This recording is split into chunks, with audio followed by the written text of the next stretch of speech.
நல்ல தகப்பனே, சர்வ வல்லமையுள்ள எங்கள் ஆண்டவரே, இந்த அருமையான நேரத்திற்காக உமக்கு ஸ்தோத்திரம். உம்மை ஆராதிப்பதற்கென்று எங்களுக்கு கொடுத்திருக்கிற சந்தர்ப்பத்திற்காக உமக்கு நன்றி. தேவன் திறந்த வாசலை ஒருவரும் பூட்ட முடியாது என்று நாங்கள் அறிந்திருக்கிறோம்ப்பா.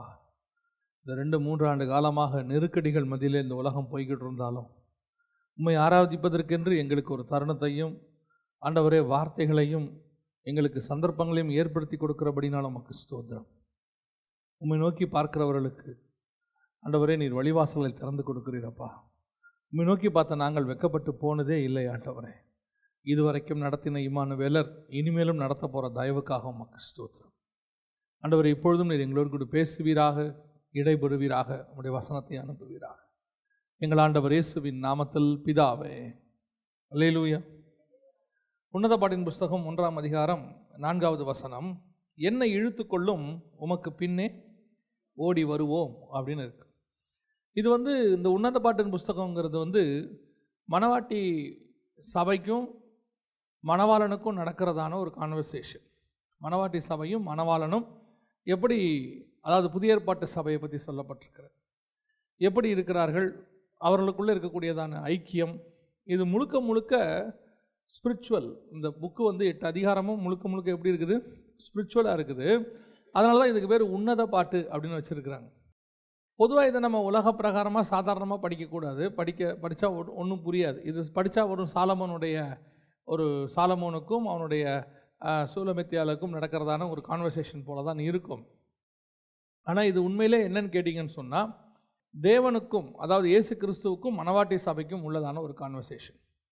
இந்த கான்வர்சேஷனில் மணவாட்டி மணவாளனை பார்த்து சொல்கிற ஒரு வார்த்தை, என்னை இழுத்து கொள்ளும் உமக்கு பின்னே ஓடி வருவோம். நியாயமாக என்ன சொல்லணும், என்னை இழுத்துக்கொள்ளும் ஓடி வருவேன்னு தான் சொல்லணும். என்னை இழுத்துக்கொள்ளும் ஓடி வருவேன் அப்படின்னு தான் சொல்லணும், இல்லையா? நம்ம திருமணம் பண்ணி மனைவியை கணவன் வீட்டுக்கு கூட்டிகிட்டு வரும்போது, என்னை திருமணம் பண்ணுங்க, நாங்கள் குடும்பமாக உங்கள் வீட்டுக்கு வந்துடுவோன்னா எப்படி இருக்குது, இல்லை? என்னை திருமணம் பண்ணால் நான் வருவேன் உங்கள் வீட்டுக்கு, அதான் முறை, இல்லையா? திருமணம் பண்ணால் மனைவி வருவாங்க. திருமணம் பண்ண உடனே மனைவியோட அவங்க அப்பா, அம்மா, மாமா, மச்சான் எல்லாரும் ஒன்றமாக என்னை திருமணம் செய்யும், நாங்கள் குடும்பமாய் வந்துடுவோம் அப்படின்னா எப்படி இருக்கும்? இது அந்த மாதிரி ஒரு கான்வர்சேஷன். என்னை இழுத்துக்கொள்ளும் ஓடி வந்துடுவோம் அப்படின்னா இதுக்கு பின்னாடி வேறொரு மிக முக்கியமான விஷயம் இருக்குது. மணவாட்டி சொல்லக்கூடியதான வந்துடுவோம் என்பது தான் என்னுடைய மிக முக்கியமான ஒரு விஷயம். ஏன்னா இதை வசனத்தை படிக்கும்போது ஆண்டவர் சில காரியங்களை வேதாகமத்திலிருந்து சொல்லி கொடுத்தார். அதைத்தான் நாம் இன்றைக்கி ஒரு வேத பாடத்தை போல் பார்க்க போகிறோம். இந்த மணவாட்டி ஏன் அப்படி சொல்கிறா மணவாளனை பார்த்து, என்னை இழுத்துக்குங்க நான் வருவேன்னு சொல்லாமல் நாங்கள் வந்துடுவோம் அப்படிங்கிறா. அப்படி நாங்கள் வந்துடுவோம் அப்படின்னு சொல்கிறதுக்கு என்ன காரணம் அப்படின்னு சொல்லி கொஞ்சம் தியானித்த போது, இந்த முதல் மணவாட்டி இருக்கிறா ஏவாளை குறித்து நம்ம எல்லாருக்கும் தெரியும். ஆண்டவர் ஏவாளையும் ஆதாமையும் நம்ம எல்லாருக்கும் தெரியும், ஏதேன் தோட்டத்துக்குள்ளே கொண்டு வந்து வச்சார், நமக்கு தெரியும். இப்போது முதலாக சர்ப்பமானது யார்கிட்ட போய் பேசுகிறது, ஸ்திரீயானவளே வஞ்சிக்கப்பட்டால் நமக்கு சொல்லப்படுது, ஏவாள்கிட்ட பேசுது. இந்த ஏவாள்கிட்ட பேசின உடனே அதுக்கப்புறம் ஆதாமுக்கிட்ட சர்ப்பம் பேசினதாகவோ அல்லது ஆதாமுக்குரிய காரியங்களில் சர்ப்பம் தலையிட்டதாகவோ எதுவுமே இல்லை. சர்ப்பம் பேசினது யார்கிட்ட மட்டும்தான், ஏவாள்கிட்ட மட்டும்தான், மணவாட்டிக்கிட்ட மட்டும்தான். மணவாட்டிக்கிட்ட பேசினா அதற்கு பிறகு ஆதாமும் ஏவாளும் ஆதாமுக்குரிய எல்லாமும் முழுவதுமாக யார் வசம் வந்து விட்டது, சர்ப்பத்தின் வசம், பிசாசின் வசம் வந்து விட்டது. இப்போ பாருங்கள், அவன் ஏவாள்கிட்ட பேசின உடனே ஏவாள் என்ன செய்கிறாங்க, ஆதாமுக்கிட்ட பேசுகிறாங்க. தான் புசித்து தன் புருஷனுக்கும் கொடுத்தாள். கொடுத்த உடனே அவரும் சாப்பிட்றாரு. அவர் சாப்பிட்டோன்னே என்ன நடந்துச்சு அப்படின்னு கேட்டிங்கன்னா, அவருக்கு உண்டான எல்லாமும் சர்ப்பத்தின் கையில் போயிடுச்சு. லூக்கா எழுதின சுவிசேஷம் 4ஆம் அதிகாரம் 5-6 வசனங்களை வாசிங்க. பின்பு பிசாசு அவரை உயர்ந்த மலையின் மேல் கொண்டு போய் உலகத்தின் சகல ராஜ்யங்களையும் ஒரு நிமிஷத்திலே அவருக்கு காண்பித்து. எனக்கு இந்த வசனத்தை பற்றின செம ஆச்சரியமா இருந்துச்சு. உலகத்தின் ராஜ்யத்தையும் உலகத்தின் ராஜ்யங்களை எல்லாம் அது என்ன செஞ்சுச்சா, ஒரு நிமிஷத்தில். இன்னைக்கு நீங்கள் பார்த்தீங்கன்னு சொன்னால் யூடியூப்பில் 1 மினிட் வீடியோலாம் இருக்குது. 1 மினிட்டில் ஒரு கதை சொல்கிறாங்க, 1 மினிட்டில் ஒரு விஷயத்தை சொல்லிடுறாங்க நமக்கு. அந்த ஒரு நிமிஷத்துக்குள்ளே அவங்க சொல்ல வரக்கூடியதான கான்செப்டை நமக்கு என்ன செய்கிறாங்க, புரிய வைக்கிறாங்க. இவ்வளோ டெக்னாலஜி டெவலப் ஆகி கிட்டத்தட்ட 2000 வருஷம் கழிச்சு எல்லாத்தையும் விஷுவலைஸ், நமக்கு மொபைலில் விஷுவலாக 1 minute எல்லாத்தையும் காட்டுறாங்க. ஆனால் 2000 வருஷத்துக்கு முன்னாடி பிசாசு என்ன செய்தான், ஒரு நிமிஷத்தில் உலகத்தின் சகல ராஜ்யங்களையும், கிட்டத்தட்ட 3 கண்டத்தில் ராஜ்யம் நடக்குது. ரோம சாம்ராஜ்யம் நடக்குது, இந்த பக்கம் ஆசியா, அந்த பக்கம் ஐரோப்பா, எல்லாம் நடக்குது. அத்தனையும் எவ்வளோ நேரத்தில் காட்டினானா? அப்போ எவ்வளோ ரேபிட் ஃபயரில் காட்டியிருப்பாங்க, ரேபிட் ஃபயர்னு சொல்லுவாங்க. அந்த மாதிரி ஸ்பீடு 1 minute எல்லாத்தையும் காட்டியிருக்கிறான்னா பார்த்துக்குங்களேன். அப்படின்னா இன்றைக்கி யூடியூப்பை விட ஃபாஸ்ட் அது. அவ்வளோ 5G 6G எல்லாம் தாண்டி காட்டியிருக்கிறான். எல்லாத்தையும் ஒரு நிமிஷத்தில் காட்டி, சொல்லுங்க வாசிங்க. இவைகள் எல்லாவற்றின் மேலும் உள்ள அதிகாரத்தையும் இவைகளின் மகிமையையும் உமக்கு தருவேன். இவைகள் எனக்கு ஒப்பு கொடுக்கப்பட்டிருக்கிறது. எனக்கு இஷ்டமானவனுக்கு இவைகளை கொடுக்கிறேன். அப்படின்னா என்ன அர்த்தம் அப்படின்னு கேட்டீங்கன்னு சொன்னா, ஏவாள் வழியா ஆதாம் வரும்போது ஆதாமுக்கு கீழ்பட்டிருந்த எல்லாம் யார் கைக்கு போயிருச்சு? பிசாசின் கைக்கு போயிருச்சு. ஆதியாகமத்தில் ஆண்டவர் சொல்றாரு, சகலவற்றையும் ஆண்டு கொள்ளுங்கள், பூமியின் மச்சங்கள் பிராணிகள் எல்லாவற்றையும் சொல்லிட்டு அவைகளை பூமியை கீழ்ப்படுத்தி சகலவற்றையும் ஆண்டு கொள்ளுங்கள். அப்போ இந்த உலகத்தினுடைய ராஜ்யம் மகிமை எல்லாம் ஃபஸ்ட்டு யார் கையில் கொடுக்கப்பட்டிருந்தது? ஆதாம் கையில் கொடுக்கப்பட்டிருந்தது. ஆதாம் கையில் கொடுக்கப்பட்டிருந்ததை ஒரு ஏவாள் வழியாக மொத்தத்தையும் வாங்கிட்டான் பாருங்க. இப்போ நீங்கள் இதை ஆப்போசிட்டாக சொல்லி பாருங்க, என்னை இழுத்து கொள்ளும், நாங்கள் மொத்த பேரும் வந்துடுவோம் பின்னாடி. ஒரு ஏவாள் வழியாக மொத்தமாக யார்கிட்ட போயிருச்சு? பிசாசின் கைக்கு போயிருச்சு. அவன் சொல்கிறான் பின்னாடி, எனக்கு இஷ்டமானவர்களுக்கு நான் அதை தருகிறேன். எல்லாம் என் கையில் தான்ப்பா இருக்குது. எப்பப்பா அவன் கைக்கு போச்சு? ஒரு ஏவாளுக்கு ஒரு பழம் சாப்பிட்டாங்கல்லப்பா, அவங்கள மட்டும்தான் என் பக்கம் நான் கூப்பிட்டு பேசினேன். அங்கே ஒரு ஆள்கிட்ட தான் நான் பேசினேன். அந்த ஒரு ஆள்கிட்ட நான் பண்ண கான்வர்சேஷன், அவங்க வந்தாங்க, பின்னாடியே ஆதாம் வந்தார், ஆதாமுக்கு பின்னாடி அவருக்குரியதான எல்லா மகிமைகளும் ஆண்டு கொள்ளுங்கள் கொடுத்த ராஜ்யபாரமும் ஆளுகையும் எல்லாம் எனக்கு வந்து விட்டது ஒரு ஏவாள் வழியாக. இப்போ மணவாட்டி சபை என்ன சொல்கிறா? மணவாள்னை பார்த்து உன்னத பாட்டில் கடைசி காலத்தில் நடக்கிற சம்பவங்கள் உன்னத பாட்டில் நிறையா இருக்கும். இப்போ அவ சொல்கிறா, ஒரு ஏவாள் வழியாக எல்லாம் யார் கைக்கு போயிடுச்சு? பிசாசு கைக்கு போயிடுச்சு. என்னை இழுத்து கொள்ளும், என் பின்னாடி ஒன்று வரும், நான் மட்டும் வரமாட்டேன். என்னை இழுத்து கொண்டால் ஓடி வந்துடுவோம். அந்த ஓடி வரக்கூடியது என்ன? ஆண்டவர் இப்போ சிலுவையின் மூலமாக சிலுவையில் எல்லாவற்றையும் ஜெயித்து விட்டார். பரிகரிக்கப்படும் கடைசி சத்ரு மரணம், ஜெயிச்சிட்டார் ஆண்டவர். எல்லாம் ஓகே தான். ஆனால் மணவாட்டி சொல்கிறா, என்னை இழுத்துக்குங்க ஆண்டவரே, நான் மட்டுமா வருவேன்? நீங்கள் என்னை இழுங்க, என் பின்னாடி ஒன்று வரும், ஒன்று ஓடி வரும். இன்னைக்கு ஒவ்வொரு மணவாட்டி சபையும் ஆண்டவரை பார்த்து சொல்ல வேண்டியதான மிக முக்கியமான வார்த்தை. இப்போ நாம் எல்லாருமே சிங்குலரில் பேசிக்கிட்டு இருக்கிறோம், ஃபர்ஸ்ட் பர்சன். எனக்கு தாங்க ஆண்டவரே, என் குடும்பத்தை ஆசீர்வதிங்க ஆண்டவரே, நான் உமக்கு உண்மையாக இருக்கணும் ஆண்டவரே, ஏன் அதையும் தாண்டி நான் எப்படியாவது பரலோகத்துக்கு வந்துடணும் ஆண்டவரே. மற்றவனை பற்றி நமக்கு என்ன கிடையாது, அதெல்லாம் சுவிசேஷம்லாம் சொல்லுவோம். ஆனால் எவன் வரலைங்கிறத பற்றி எனக்கு கவலையே கிடையாது. என்னை இழுத்துக்கொள்ளும், நான் ஓடி வந்துடுவேன். நான் எப்படியாவது போயிடணும். எல்லாருக்குமே உண்டு, எனக்கும் உண்டு. அத்தனை பேருக்குமே இந்த செல்ஃபிஷான ஒரு சுபாவம் இருக்குது. எப்படியாவது பரலோகத்துக்கு நான் போயிடணும், நான் பரலோகத்துக்குள்ளே என்ட்ராயிடணும், என் குடும்பம் போயிடணும். உண்மைதான். ஆனால் அதையும் தாண்டி மணவாட்டிக்கு இருக்க வேண்டிய சுபாவம் என்ன? என்னை இழுத்துக்கொள்ளும், நான் மட்டும் இல்லை, ஓடி வந்துடுவோம். அப்போ யார் வருவா? என்னை இழுத்து கொண்டீங்கன்னா என்னென்ன வரும் அப்படின்னு கேட்டிங்கன்னா, முதலாவது வாசிங்க, யோவான் எழுதின சுவிசேஷம் 4ஆம் அதிகாரம் 16 முதல் 19 வரை வாசிங்க. இயேசு அவளை நோக்கி, நீ போய் உன் புருஷனை இங்கே அழைத்து கொண்டு வா என்றார். அதற்கு அந்த ஸ்திரீ, எனக்கு புருஷன் இல்லை என்றாள். இயேசு அவளை நோக்கி, எனக்கு புருஷன் இல்லை என்று நீ சொன்னது சரிதான். எப்படி எனில் 5 புருஷர் உனக்கு இருந்தார்கள், இப்பொழுது உனக்கு இருக்கிறவன் உனக்கு புருஷன் அல்ல, இதை உள்ளபடி சொன்னாய் என்றார். அப்பொழுது அந்த ஸ்திரீ அவரை நோக்கி, ஆண்டவரே, நீர் தீர்க்கதரிசி என்று காண்கிறேன். சமாரியா ஸ்திரீயினுடைய சம்பவம் நம்ம எல்லாருக்கும் தெரியும். இந்த சமாரியா ஸ்திரீயினுடைய சம்பவத்தில் நம்ம எல்லாருமே அந்த ஸ்திரீயினுடைய ஒரு காரியத்தை குறித்து ரொம்ப அதிகமாக பேசுவோம். அந்த அம்மாவுக்கு 5 புருஷர் இருந்தார்கள் அப்படின்னு சொல்லி இயேசு கிறிஸ்துவும் அதை சொல்கிறாரு அப்படின்னு சொல்லி பார்க்குறோம். பொதுவாக நான் வேதத்தை படித்த வரைக்கும் எனக்கு தெரிஞ்ச அளவுக்கு நான் சொல்கிறேன், இயேசு கிறிஸ்து யாருடைய பர்சனல் லைஃப்பையும் பகிரங்கப்படுத்துகிறவர் அல்ல. யாரை குறித்தும் பகிரங்கமாக அவங்களுடைய பர்சனல் லைஃப்பை கேவலப்படுத்தக்கூடியதான ஒரு தேவன் கிடையாது. அவங்களுக்கு என்ன பர்சனல் லைஃப் இருந்தாலும் அது அவர்களுக்கும் தேவனுக்கும் உண்டே ஒழிய அதை ப்ரொபகேண்டா பண்ணுற ஆண்டவர் நம்முடைய ஆண்டவர் கிடையாது. சரி, இப்போ அதையும் விட்டுருவோம். நம்ம ப்ராக்டிக்கலாக யோசிப்போம். என்ன ப்ராக்டிக்கலாக?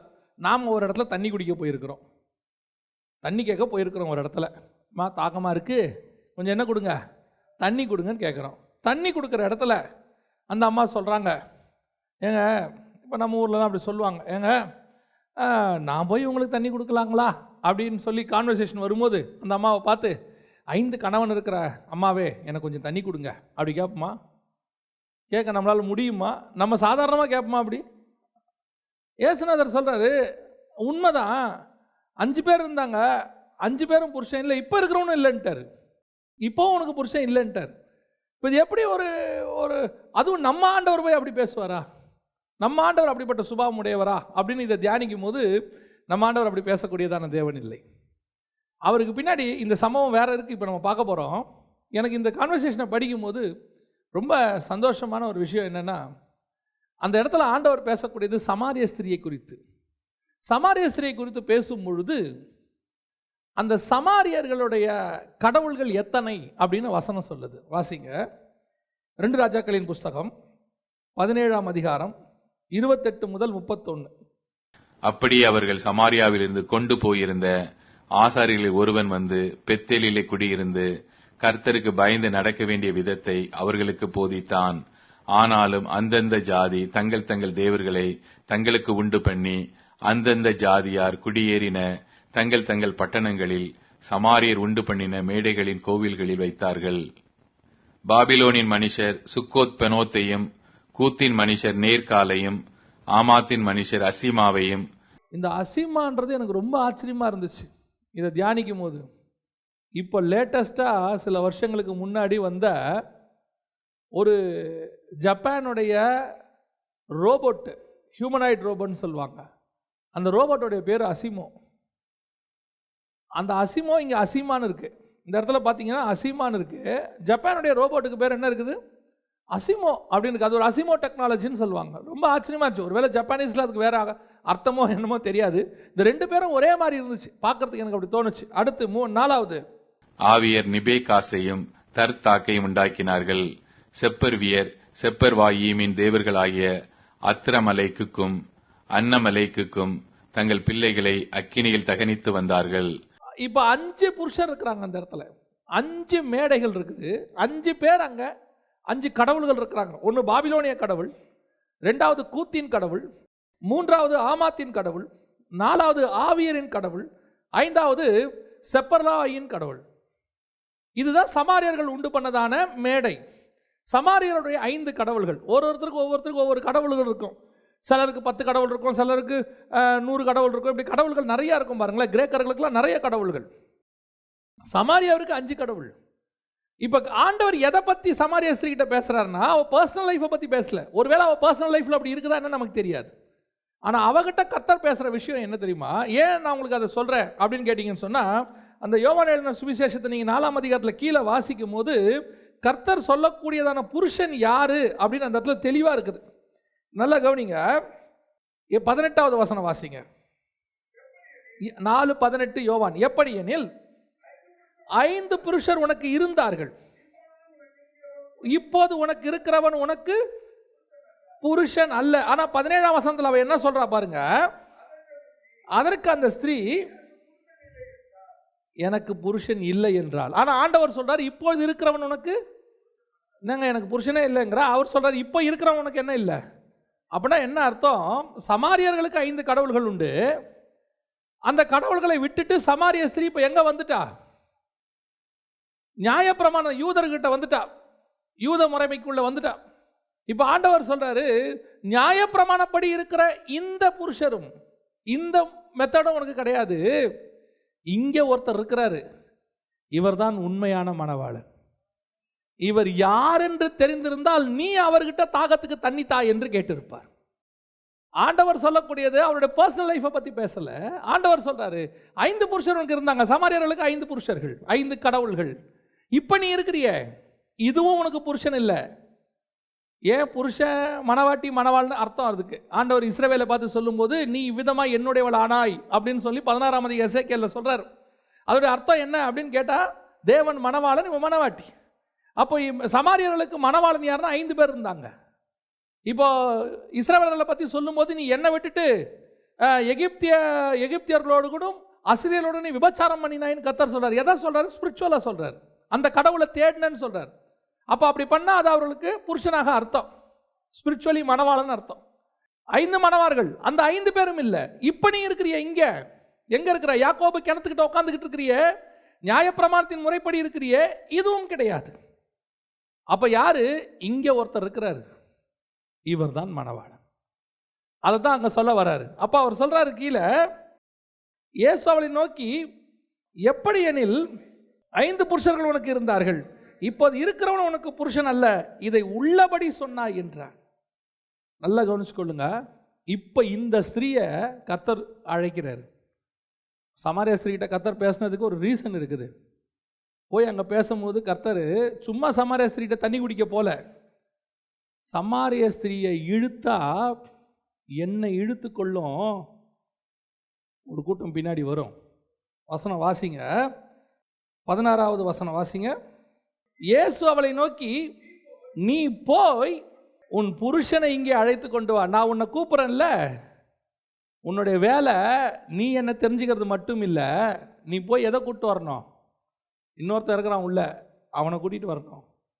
என்னை இழுத்து கொள்ளும், ஓடி வந்துடுவோம். இப்போ என்ன நடந்தது வாசிங்க, 39வது வசனம் வாசிங்க. நாம் செய்த எல்லாவற்றையும் எனக்கு சொன்னார் என்று சாட்சி சொன்ன அந்த ஸ்திரீயினுடைய வார்த்தையின் நிமித்தம் அந்த ஊரில் உள்ள சமாரியரில் அநேகர் அவர் மேல் விசுவாசம் உள்ளவர்களானார்கள். என்னை இழுத்துக்கிட்டீங்கன்னா ஆண்டவரே, என் பின்னாடி ஒரு கிராமமே வரும். எதுக்கு வரும்? தேவனை அறிகிற அறிவுக்குள்ளே வரும். அப்போ கர்த்தர் ஏன் நம்மளை அழைச்சிருக்கிறாரு அப்படின்னு கேட்டிங்கன்னா, வெறும் உங்களை மட்டும் கொண்டு வந்து பரலோகத்துக்கு கூட்டு போகிறதுக்கு அல்ல, உங்கள் பின்னால் தேவனை அறியாத சமாரிய கூட்டம் ஒன்று இருக்கிறது. உங்களுக்கு பின்னால் வேறு தேவர்களை சேவிக்கிற கூட்டம் ஒன்று இருக்கிறது. உங்களுக்கு பின்னால் வேறு புருஷர்களை நாடிக்கொண்டிருக்கிற ஒரு கூட்டம் இருக்கிறது. அந்த புருஷனை அழைத்து கொண்டு வருவதற்குத்தான் கர்த்தர் உங்களை அழைச்சிருக்கிறார். அதான் அதோடைய அர்த்தம். ஸ்பிரிச்சுவல் அர்த்தம் என்ன? உங்களை இழுத்தா உங்க பின்னாடி ஒரு கூட்டம் வரும். சுவிசேஷம் அறிவிப்பது உங்கள் மேல் விழுந்த கடமையாக இருக்கிறது. சமாரிய ஸ்திரீ கிட்ட அவர் பேசுனது நெகட்டிவான பாயிண்ட் தான். ஆனால் வசனம் சொல்லுது, அவ போய் அந்த சமாரிய கிராமத்தையே கூட்டிட்டு வந்துட்டான். அதுதான் என்னை இழுத்து கொள்ளும், நாங்கள் ஓடி வந்துடுவோம். நான் மட்டும் வரமாட்டேன் ஆண்டவரே, உமக்கு பின்னால் ஒரு கூட்டத்தை அழைத்து கொண்டு வருவேன். சுவிசேஷம் அறிவித்தல் நம் மேல் விழுந்த கடமை. ஆண்டவர் உங்களை கூப்பிட்டது உங்களை மட்டும் ரட்சிக்கிறதுக்காக இல்லை, உங்கள் குடும்பத்தை மட்டும் ரட்சிக்கிறதுக்கு இல்லை, சுவிசேஷம் சொல்லுவதற்கு தான் கர்த்தர் அழைத்திருக்கிறார். இன்றைக்கி நம்ம சுவிசேஷம் சொல்கிறோமா? இன்றைக்கி சுவிசேஷம் நம்மக்கிட்ட ஒரு காலத்தில், நான் சொல்கிறது ஒரு காலம்னா ரொம்ப லாங் இல்லை, லாங்காகோ சோலாங்காகோலாம் கிடையாது. இதே ஒரு 20 வருஷத்துக்கு முன்னாடி, 25 வருஷத்துக்கு முன்னாடி நான் சொல்கிறேன். யாருமே எங்களுக்கெல்லாம் சுவிசேஷம் சொல்லுங்கன்னெலாம் போதிச்சதே கிடையாது. எனக்கு முதல் நாள் எனக்கு நான் ஆண்டவரை ஏற்றுக்கொண்டு ஒரு 2-3 நாள் தான் இருக்கும். வீட்டுக்கு தெரியாமல் தான் நான் பேப்டிசம் எடுத்தேன் முதல்ல. அதான் முதல்னா ஒரு பேப்டிசம் தான், வீட்டுக்கு தெரியாமல் தான் பேப்டிசம் எடுத்தேன். அப்படி இருக்கும்போது அதுக்குள்ளேயே என்னுடைய நண்பர்கள் பாதி பேருக்கு, எனக்கு தெரிஞ்சவங்களுக்கெல்லாம் சொல்லிட்டேன் இயேசுவை பற்றி. இதுக்கு காரணம் எனக்கு சுவிசேஷ பாரம் அதெல்லாம் கிடையாது. நான் எப்பவும் சொல்லுவேன், ரட்சிப்பில் சுவிசேஷம் ஒரு பார்ட். உங்களுடைய ரட்சிப்பில் சுவிசேஷம் ஒரு பார்ட். நீங்கள் ரட்சிக்கப்பட்டது உண்மை என்று சொன்னால், உங்களுடைய ரட்சிப்பின் அனுபவம் சரியான அனுபவம் என்று சொன்னால், உங்களால் சுவிசேஷம் சொல்லாமல் இருக்க முடியாது. ஏன்னு சொன்னால் அது அதில் ஒரு பார்ட். அது இப்போது நீங்கள் ஒரு கடைக்கு போகிறீங்க, ஒரு நல்ல விஷயத்தை பார்க்குறீங்க, ரொம்ப சீப்பாக இருக்குது, நல்ல பொருளாக இருக்குது. நீங்கள் வீட்டுக்கு வந்த உடனே உங்கள் ஆட்டோமேட்டிக்காக நீங்கள் யாருக்காவது ஃபோன் பண்ணி அக்காவுக்கோ தங்கச்சிக்கோ நண்பர்களுக்கோ, இங்கே ஒன்று போனேன் ரொம்ப சீப்பாக இருக்குது, நீ வேணால் போய் பாரு அப்படின்னு சொல்லுவோம். குறைஞ்சபட்சம் நம்ம ஃபோன் பண்ணாட்டி யாராவது ஃபோன் பண்ணுறவங்களுக்காக சொல்லுவோம், நான் இன்றைக்கி ஒரு இடத்துக்கு போனேன் ரொம்ப நல்லா இருந்தது, ஃப்ரீயாக இருந்தால் போய் பாருங்கள். மார்க்கெட்டிங்கில் கூட என்ன சொல்லுவாங்கன்னு கேட்டிங்கன்னா, இந்த 1-to-1 மார்க்கெட்டிங் தான் இருக்கிறதுலையே நம்பர் 1ன்னு சொல்லுவாங்க. இது டிஃபால்ட்டாக நம்ம ஆத்மாக்குள்ள கர்த்தர் வச்சிருக்கிற ஒரு சுபாவம். அது நம்ம ஆத்மா, இதெல்லாம் வந்து யாரும் சொல்லி கொடுத்து வந்ததில்லை, தனியாக ப்ராக்டிஸ் பண்ணுறதெல்லாம் கிடையாது. நம்ம ஆத்மாக்குள்ள டிஃபால்ட்டாக இருக்குது. என்ன இருக்குது? என் ஆத்மா ஒரு நல்ல விஷயத்தை தரிசிக்குமானால் நான் உடனடியாக என் ஆத்மா யாருக்காவது அதை சொல்லும். அது வந்து ஒரு தன்மை. எப்படி பசி வந்தால் நம்ம தாங்க முடியாதோ, எப்படி தாகம் வந்தால் நம்மளால் தாங்க முடியாதோ, ஒரு வலி வந்தால் எப்படியாவது நம்ம அதை வெளிப்படுத்துகிறோமோ, அதே மாதிரி சுவிசேஷம் அறிவித்தலும் நமக்குள் இருக்கக்கூடியதான ஒரு சுபாவம். அதை வெளிப்படுத்தியே ஆகணும். அப்படி பண்ணாதான் உங்களுடைய ரட்சிப்பு சரியாக இருக்குன்னு அர்த்தம். அப்போ தான் இந்த வசனத்தின்படி அது சரி. என்னை இழுத்துக்கொள்ளும், ஓடி வந்துடுவோம். சமாரிய ஸ்திரீகிட்ட ஆண்டவர் சொன்னாரா? ஆண்டவர் யாரை தான் கூட்டு வர சொன்னார்? போய் உன் புருஷனை அழைத்து கொண்டு வா. அவருக்கு தெரியும் அவன் இல்லைன்னு. அப்படி ஒருத்தனே இல்லை. அவர் பேசுனது ஸ்பிரிச்சுவல். அப்படி ஒருத்தன் இல்லைன்னு அவருக்கு தெரியும். ஆனால் ஏன் இந்த சமாரிய ஸ்திரீகிட்ட சொல்கிறாரு? அவருக்கு நல்லா தெரியும், நீ ஒரு ஆள் போனால் போதும், ஒரு கிராமம் உன் பின்னால் வரும். எனக்கு அந்த சுபாவம் இருக்குதா? இன்றைக்கி மணவாளனை பார்த்து நீங்கள் நானும் சொல்ல முடியுமா? ஆண்டவரே, இன்றைக்கி யோசித்து பாருங்கள், எவ்வளோ பேர் சொந்தக்காரங்களை ரட்சிக்கப்படாமல் இருக்கிறாங்க. ஆனால் உட்காந்து எவ்வளோ கதை பேசுகிறோம், எவ்வளோ விஷயங்கள் பேசுகிறோம். இன்னும் அந்த ஆத்மா ரட்சிக்கப்படாமல் இருக்குதேங்கிற பாரம் உங்களுக்கு என்றைக்காவது வந்துருக்குதா? நம்ம சொந்த அக்கா தங்கச்சிங்க அண்ணன் தம்பிங்களே இருக்கிறாங்க. சில ஆட்கள்லாம் என்ன சொல்லிடுவாங்க தெரியுமா? அவங்களாம் ரட்சிக்கப்பட மாட்டாங்க. யார் சொல்கிறது? நம்மளே சொல்லிடுவோம், அவங்களாம் ரட்சிக்கப்பட மாட்டாங்க. அதெல்லாம் ரொம்ப வைராக்கியம், அவங்களாம் ரொம்ப ஆர்த்தடாக்ஸு அப்படிம்பாங்க. நான் எப்பவும் சொல்வேன், கர்த்தருக்கு முன்பாக, அதுவும் குறிப்பாக சுவிசேஷத்துக்கு முன்பாக ஆர்த்தடாக்ஸும் கிடையாது. சுவிசேஷம் எல்லா கதவுகளையும் உடைக்கும். ஆண்டவர் என்ன சொன்னார்? கர்த்தராக இயேசு கிறிஸ்துவை விசுவாசி, அப்போது நீயும் உன் வீட்டாரும் ரட்சிக்கப்படுவீர்கள். நேபுகாத் நேச்சார் சிலையை செஞ்சு ஊரே வணங்கணும்னு சொன்ன நேபுகாத் நேச்சாரு எழுதுறான், பரலோகத்தின் தேவனை அல்லாமல், தானியேலின் தேவனை அல்லாமல் வேறு தேவன் இல்லைன்னு எழுதுறான். கர்த்தர் அதை செய்வார். உங்கள் வாயினுடைய அறிக்கையே அப்படி இருக்குது. உங்களுக்கு தெரியணும், ஆண்டவர் என்னை அழைத்திருக்கிறது நான் மட்டுமல்ல, என் பின்னால் ஒரு கூட்டம் இருக்கு. அது முழுவதும் தேவனை அறிவதற்கான ஒரு கூட்டம். அது ஓடி என் பின்னாடி வரும். நீங்கள் போய் கூப்பிடுங்களேன். லூக்கா எழுதின சுவிசேஷம் 8:39-40. இயேசு அவனை நோக்கி, நீ உன் வீட்டுக்கு திரும்பி போய் தேவன் உனக்கு செய்தவைகளை எல்லாம் அறிவி என்று சொல்லி அவனை அனுப்பிவிட்டார். அந்தபடி அவன் போய் பட்டினத்தில் எங்கும் பிரசித்தப்படுத்தினான். இயேசு திரும்பி வந்தபோது ஜனங்கள் எல்லாரும் அவனுக்காக காத்திருந்தபடியால் அவரை சந்தோஷமாக ஏற்றுக்கொண்டார்கள். அல்லேலூயா. நல்லா தெரிஞ்சுக்கொள்ளுங்க, இதே பட்டணத்தார் தான் பண்ணி விழுந்து செத்த உடனே இயேசுவை பார்த்து சொன்ன வார்த்தை, எங்கள் பட்டணங்களில் எல்லைகளை விட்டு போயிருங்க, வேண்டிக் கொண்டார்கள். அதை செஞ்சு போயிருங்கன்னா. இப்போ இவன் சொல்கிறான், யாரு?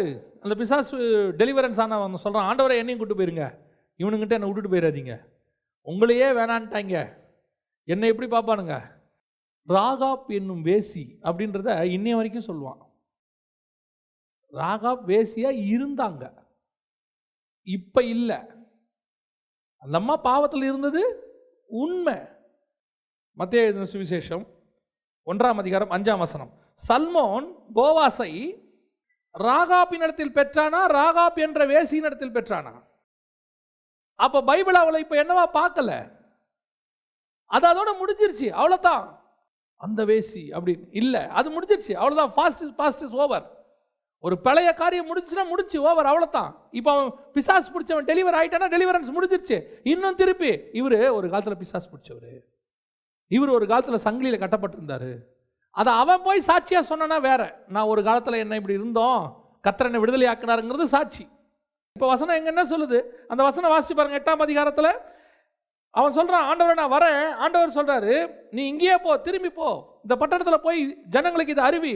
அவன் பட்டணங்கள் தோறும் பிரசித்தம் பண்ணினான். அடுத்து இயேசு திரும்பி வந்தபோது, லூக்கா 8:40, இயேசு திரும்பி வந்தபோது ஜனங்கள் எல்லாரும் அவருக்காக காத்திருந்தபடினால், இவ்வளோ பெரிய மினிஸ்ட்ரி பண்ணியிருக்காம பாருங்க.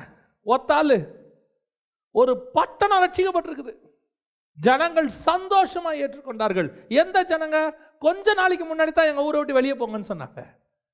அவன் சொன்னான், ஆண்டவரை என்னை கூட்டிகிட்டு போங்க அப்படின்னு. ஆண்டவர் சொல்கிறார், அவன் ஒரு ஆளை நான் கூப்பிடுவேன், ஆனால் இந்த ஒரு ஆளை வச்சு ஒரு பட்டணத்தையே நான் மாற்றுவேன்.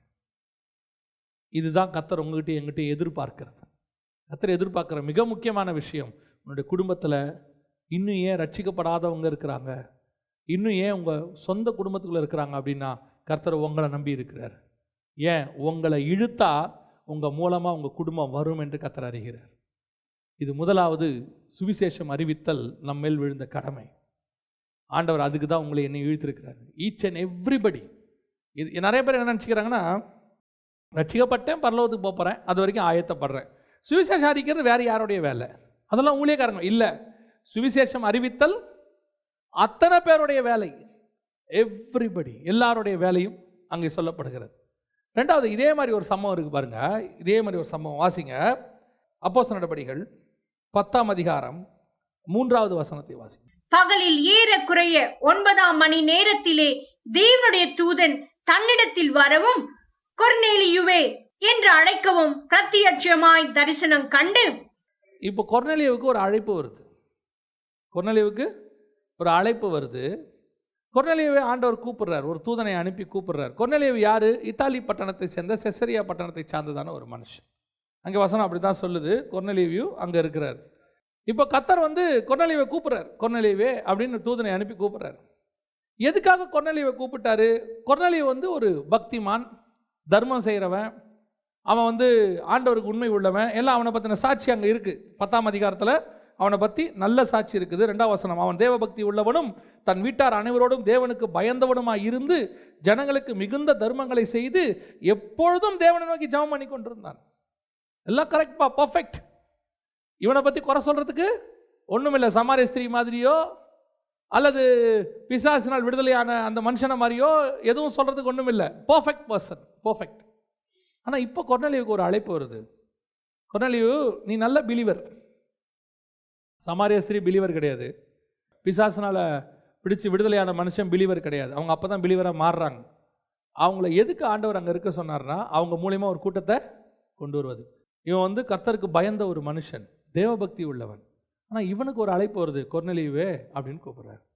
கூப்பிட்டு, நீ போய் என்ன செய்ய, பேதுருவை வர சொல்லு, அவன் உனக்கு என்ன செய்ய வேண்டும் என்று சொல்லுவான்.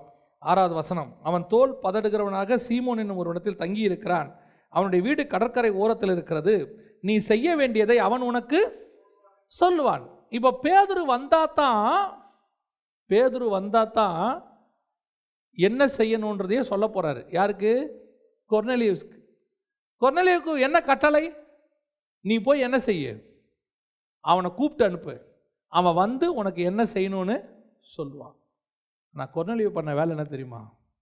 பேதுரு வரப்போகிறான், 2 பேரை அமிச்சாச்சு. அவன் சொல்கிறான், 2 போர்ச்சேவர்களை அனுப்பினான். 2 பேரை தன்னிடத்தில் சேவிக்கிற போர்ச்சேவர்கள் தேவபக்தி உள்ள ஒருவனையும் அழைத்து போய் பேதுருவை கூட்டுவாங்கன்னு அமிச்சிட்டார். பேதுரு போயிட்டு வரும்போது ஆச்சரியமான விஷயம் என்னன்னா, 24வது வசனம் வாசிங்க பார்ப்போம். மறுநாளிலே செசரியா பட்டணத்தில் பிரவேசித்தார்கள். கொர்நேலியு தன் உறவின் முறையாரையும் தன்னுடைய விசேஷித்த சிநேகிதரையும் கூட வரவழைத்து அவர்களுக்காக காத்திருந்தான். இத பேதுரு சொல்லல. இப்பதான் பேதுருவே வரப்போறது இதான். ஆனால் கொர்நேலியுனுடைய சுபாவம் என்ன? நாங்க ஸ்பிரிச்சுவல் பர்சன்ஸ், நாங்க பிலீவர்ஸ், ஆல்ரெடி தான தர்மங்கள்லாம் செஞ்சிட்டு இருக்கிறோம், தேவ பக்தி உள்ளவங்களா இருக்கிறோம், டெய்லி ஜெபம் பண்ற குரூப் ஃபேமிலி. எப்படிப்பட்ட ஃபேமிலி? Spiritual family. ஆனால் இப்போ அவன் என்ன செஞ்சிருக்கிறான்? பேதுருன்னு ஒருத்தர் வராரு, ஆண்டவர் கூப்பிட்டு அமைச்சிருக்கிறாரு, அவனிடத்திலிருந்து எனக்கு ஒரு ஆசீர்வாதம் வரப்போகுது. ஏன்னா கர்த்தர் சொல்லி அவன் வரப்போகிறான். அது எனக்கு மட்டும் இருக்கக்கூடாது, தன் உறவின் முறையையும் தன் விசேஷித்த ஸ்பெஷல் ஃப்ரெண்ட்ஸ், விஐபிஸ்ன்னு வச்சுக்கோங்க, அவன் ஃப்ரெண்ட்ஸ்லேயே விஐபிஸ், வெரி இம்பார்ட்டன்ட் பர்சன்ஸ், அவர்களை கூப்பிட்டு யாருக்காக காத்திருந்தான்? பேதுருவுக்காக காத்திருந்தான். எப்படி இருக்கு பாருங்க இந்த சுபாவம், பாருங்க. இதுதான் என்னை இழுத்துக்கொள்ளும். நீங்க வரும்போது ஒரு கூட்டம் என் வீட்டில் இருக்கும். இது கர்த்தர் நம்மகிட்ட எதிர்பார்க்கிற ஒரு சுபாவம். இப்போ இருக்க சிச்சுவேஷனில் இந்த மினிஸ்ட்ரிக்கு தான் ஆள் வேணும். ஏன்னா இப்போ நீங்கள் போய் ஓப்பனர் மினிஸ்ட்ரி நடத்த முடியாது. கேம்பெயின்ஸ் நடத்த முடியாது, பெரிய பெரிய கன்வென்ஷன்ஸ் வைக்க முடியாது. ஏன்? ட்ராக்ஸ் கொடுக்க முடியாத சிச்சுவேஷன்ஸ் இருக்குது. எல்லாம் உங்களுக்கு நல்லாவே தெரியும். இப்போ செய்ய முடிஞ்ச அற்புதமான மினிஸ்ட்ரி எதுன்னு கேட்டிங்கன்னா கொர்நேலியு மினிஸ்ட்ரி தான். ஒரு வீட்லையும் ஒரு 10 பேர் 20 பேர், நான் சொல்கிறது மேக்சிமம் 10 பேர் 20 பேர் ஒரு விசுவாசியும் தேவ பக்தி உள்ள விசுவாசியாக இருப்பீங்கன்னா கர்த்தர் ஏன் உங்களை ரட்சித்தாரு? ஏன் உங்களுக்கு ஒரு வீடு கொடுத்துருக்கிறாரு? கர்த்தர் ஏன் உங்களுக்கு இப்படி ஒரு விசாலமான பாதையை திறந்து கொடுத்துருக்கிறாரு அப்படின்னா, நீங்கள் உங்கள் குடும்பம் சந்தோஷமாக இருக்கிறதுக்கு இல்லை, நீங்கள் ஒரு கூட்டத்தை தேவன் பக்கம் திருப்புவதற்கு, நீங்கள் ஒரு கூட்டத்தை ஆயத்தப்படுத்துவதற்கு. அதுதான் ரொம்ப இம்பார்ட்டன்ட். நம்ம பாலேங்கிச்சோ ஐயாவுடைய புக்கு ஒன்று இருக்குது, வெற்றி உள்ள ஜபக்குழுக்கள் அப்படின்னு. அவருடைய சர்ச்சு வளர்ச்சி கொரியா முழுக்க மிகப்பெரிய ரிவைவல். அவர் சபை வளர்ச்சி கூட விட்டுருங்க, சபையும் வளர்ந்துச்சு, கொரியா முழுக்க ரிவைவல், எழுப்புதல். எப்படி எழுப்புதல்? ஒரு கூட்டத்திலையும் 50,000 பேர் ரட்சிக்கப்பட்டாங்க, அதெல்லாம் கிடையாது. ஒவ்வொரு ஏரியாலையும் ஒவ்வொரு விசுவாசி வீட்லேயும் கூட்டம், எல்லா விசுவாசி வீட்லேயும் கூட்டங்கள் ஆரம்பிக்கப்பட்டது. இது சும்மா சொன்னால் மட்டும் வராது. பாஸ்டர் கூப்பிட்ட உடனே நாங்கள் ஆரம்பிக்கிறோம், நாம ஒரு 10 பேர் கை தூக்குவாங்க, அதுக்கப்புறம் ஒரு 4 பேர் காணாமல் போயிடுவாங்க, அந்த மிச்சம் 6 பேரும் ஒரு 6 மாதத்தில் காணாமல் போயிடுவாங்க.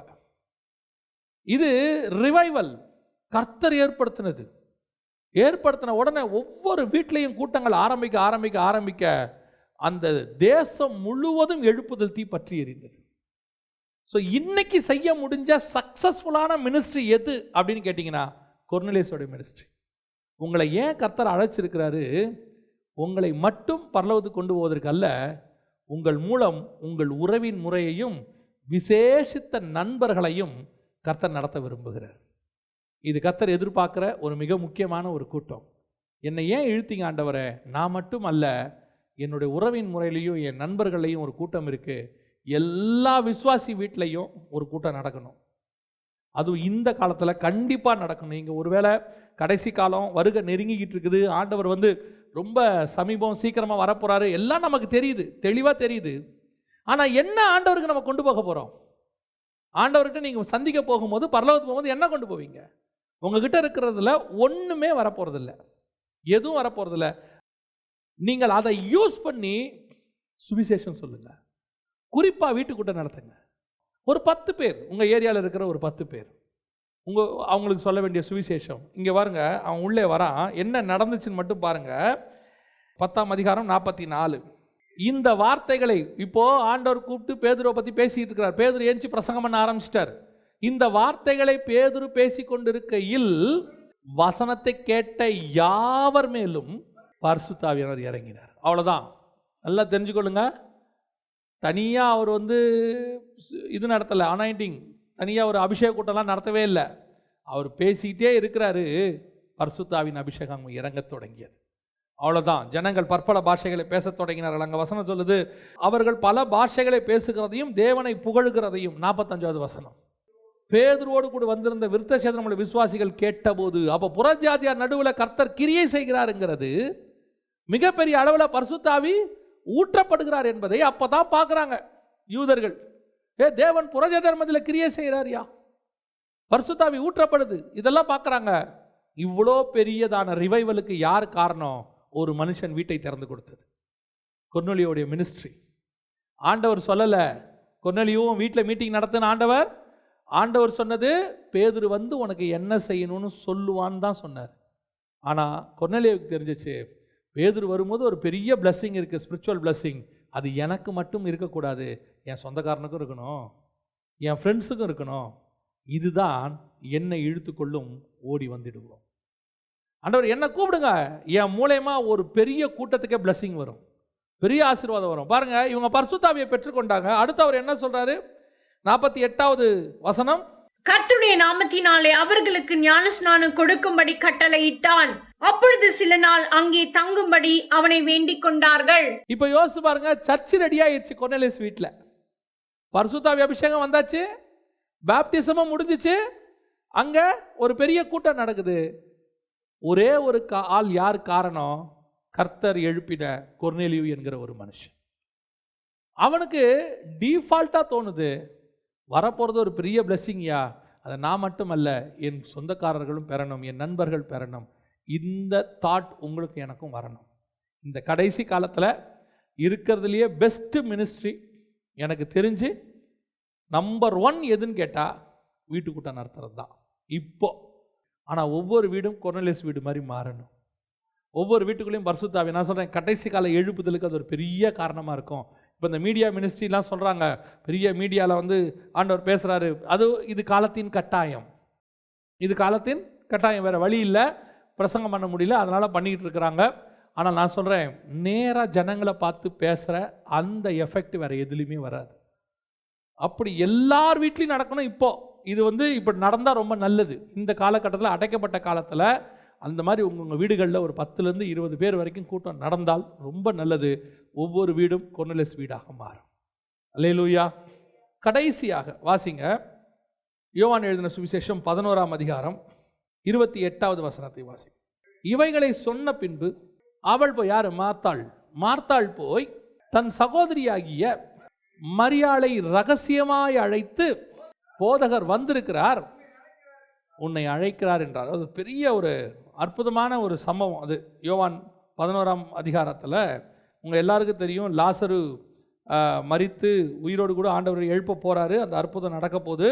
அதுக்கு முன்னாடி நடக்கிற விஷயம், மார்த்தாளுக்கும் மரியாளுக்கும் இந்த ஒரு அதிகாரம் மட்டுமே தனி செய்தியாக எடுக்கலாம். இந்த ஒரு அதிகாரம் மட்டுமே தனி செய்தியாக எடுக்கலாம். அதில் ஒரு விசேஷம் இருக்குது. இப்போ இயேசு கிறிஸ்து எங்கே நிற்கிறாரு? கிராமத்துக்கிட்டே நிற்கிறார், இன்னும் ஊருக்குள்ளே வரல. இப்போ இயேசு மார்த்தாளை கூப்பிடவும் இல்லை. நீங்கள் நல்லா பார்த்தீங்கன்னா, இயேசு வந்திருக்கிறார் என்று மார்த்தாள் கேள்விப்பட்டு, அப்படின்னு 20ஆம் வசனம் 11:20, இயேசு வருகிறார் என்று மார்த்தாள் கேள்விப்பட்ட போது அவருக்கு எதிர்கொண்டு போனால், மரியாளோ வீட்டிலே. ஆமாம், இப்போ மார்த்தாள் இயேசு வந்திருக்கிறாருன்னு கேள்விப்பட்டு ஓடி போகிறாங்க. ஆனால் மார்த்தாளுக்கு பின்னாடி யாரும் வரவே இல்லை. மார்த்தாள் போகிறாங்க. ஆனால் இப்போ இயேசு மரியாளுக்கிட்ட உன்னை கூப்பிட்றாருன்னு மார்த்தாள்கிட்ட சொல்லி அனுப்புகிறார், போய் மரியாளை வர சொல்லு அப்படின்னு. அதில் ஒரு பெரிய ஆச்சரியம் என்னென்னா, இயேசு இன்னும் ஊருக்குள்ளே வரவே மாட்டுறாரு. மரியாள் வந்தால் தான் வருவேங்கிறார். மரியாள் வந்தால் அந்த இடத்துல அதுக்கு ஒரு ரீசன் இருக்குது. இந்த ஒரு அதிகாரம் முழுக்க ஸ்பிரிச்சுவல் தாட்டில் இருக்குது. அதை நம்ம இன்னொரு நாளில் கத்தரிசித்தமான பைபிள் ஸ்டடியாக நம்ம பார்க்கலாம், வேத பாடமாக. இப்போது மரியாளை கூப்பிட்றாரு. கூப்பிட்ட உடனே அதில் ஒரு பெரிய ஆச்சரியம் பாருங்கள். வாசிங்க, 11ஆம் அதிகாரம் 31வது வசனம் வாசிங்க. அப்பொழுது வீட்டிலே அவளுடனே கூட இருந்து அவளுக்கு ஆறுதல் சொல்லிக் கொண்டிருந்த யூதர்கள் மரியாள் சீக்கிரமாய் எழுந்து போகிறதை கண்டு, அவள் கல்லறையின் இடத்தில் அழுகிறதற்கு போகிறாள் என்று சொல்லி அவளுக்கு பின்னே போனார்கள். நல்ல கவனிங்க. இப்போ ஆண்டவர் யாரை கூப்பிட்டுருக்கிறாரு? மரியாளை கூப்பிட்டுருக்காரு. மரியாள் கூப்பிட்ட உடனே அந்த அம்மா உடனே எந்திரிச்சு போயிட்டாங்க. ஆண்டவர் கூப்பிட்றாரு, உடனே ஓடுறாங்க. ஆனால் இந்த அம்மா கூட ஒரு கூட்டம் உட்காந்துருக்குது. இந்த கூட்டம் எதுக்காக வந்த கூட்டம்? இவளுக்கு ஆறுதல் சொல்ல வந்த கூட்டம். இப்போ இந்த கூட்டம் என்ன நினைக்குது? மரியாள் கல்லறையில் போய் அழ போகிறாங்க, ஐயோ பாவம், ஆறுதல் சொல்லலான்னு பின்னாடியே ஓடி வரான். ஆனால் மரியாள் எங்கே போகிறாங்க? கல்லறைக்கு போகிறாங்களா? இல்லை. அப்போ இவங்க ஃபாலோ பண்ணுறது ராங்காக ஃபாலோ பண்ணுறாங்க. நான் சொல்கிறது புரியுதா? மரியாள் கல்லறைக்கு போகல. இவங்களுடைய எதிர்பார்ப்பு அது கல்லறைக்கு போகிறான்னு. ஆனால் மரியாள் எங்கே போகல? கல்லறைக்கு போகல. மரியாள் எங்கே போகிறாங்க? இயேசுகிட்ட போகிறாங்க. இதோடைய அர்த்தம் என்ன தெரியுமா? மரியாள் என்பதற்கு சபைக்கான ஒரு அடையாளம். ஸ்திரீ என்பது சபைக்கான அடையாளம். இன்னும் ஒரு படி மேலே போய் மரியாள்னா மிரியம்னு பேர்.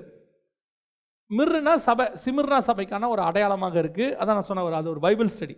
மரியாள் ஒரு சபைக்கான அடையாளம்னு வச்சுக்கோங்க. ஸ்திரீ என்பது சபைக்கான ஒரு அடையாளம். இப்போ இந்த சபையில் ஒரு கூட்டம் உட்காந்துருக்கு சுற்றி. இந்த சபை அந்த ஸ்திரீக்கு கூட உட்காந்து பேசிக்கிட்டு இருக்கு, ஆறுதல் பண்ணிக்கிட்டு இருக்குது. ஆனால் சபை யாரை நோக்கி ஓடுது? இயேசுவை நோக்கி ஓடுது. இப்போ கூட உட்காந்துருக்கிறவன் இது எங்கே போகுதுன்னே தெரில. அவனா ஒன்று நினச்சிக்கிட்டான், இது எங்கே போகுது? கல்லறைக்கு தான் போகுது அவனா நினச்சிக்கிட்டான். ஆனால் ஒன்று மட்டும் உண்மை, கரெக்டாக கர்த்தருடைய சத்தத்தை கேட்டு ஃபாலோ பண்ணுகிற சபையாக இருந்தால் நீங்கள் அந்த சபையை ஃபாலோ பண்ணால் போதும். அது உங்களை கல்லறைக்கு நடத்தாது, அது உங்களை நித்திய ஜீவனுக்கு நேராக நடத்தும், உயிர்த்தெழுதலுக்கு நேராக நடத்தும். அங்கே ஒருத்தர் நிற்கிறார். பல நேரங்களிலே சபைகளில் கொடுக்கப்படுகிற உபதேசங்கள் நமக்கு சிலர்லாம் சொல்றாங்க, இவ்வளோ கடினமான உபதேசம் தேவையா? சிலர் சொல்றாங்க, எங்க சபையில் பயங்கரமா செய்தி கொடுக்குறாங்க, எதனால இப்படின்னு எங்களுக்கு தெரிய வேண்டாம், கொடுக்கறத மட்டும் கேட்டுக்கிட்டே வாங்க. கர்த்தர் உங்களுக்கு சத்தியத்தை சொல்றாரா, கேட்டுக்கிட்டே வாங்க. பல நேரங்களில் அப்போஸ்தலர்களுக்கு கர்த்தர் என்ன கொடுத்தாரு? சத்தியத்தை கொடுத்தாரு. ஏன் சத்தியத்தை கொடுத்தாருன்னு அப்போஸ்தலர்களுக்கு தெரியல ஆரம்பத்தில், இயேசு இருக்கிற வரைக்கும். அவங்க பாட்டு வாங்கிட்டே இருக்கிறாங்க. இயேசு சொல்றாரு, நான் உங்களுக்கு முன்பே சொல்லவில்லையா? நான் அப்பவே உங்களுக்கு இதை சொல்லலையா? அதை விட பெரிய ஆச்சரியம், சுவிசேஷம் எழுதும் போது அப்போஸ்தலன் எழுதுறான் மத்தேயு, அவர் இதைத்தான் சொன்னார் என்று சீஷர்கள் தெரிந்து கொள்ளவில்லை. அவனுக்கு எப்போ தெரியுது? இயேசு போன பிறகு, பரிசுத்தாவி வந்த பிறகு, காஸ்பல் எழுதும் போது தெரியுது. ஆனா அவர் எதுக்கு சொல்றாரு, ஏன் சொல்றாருன்னு தெரியாது.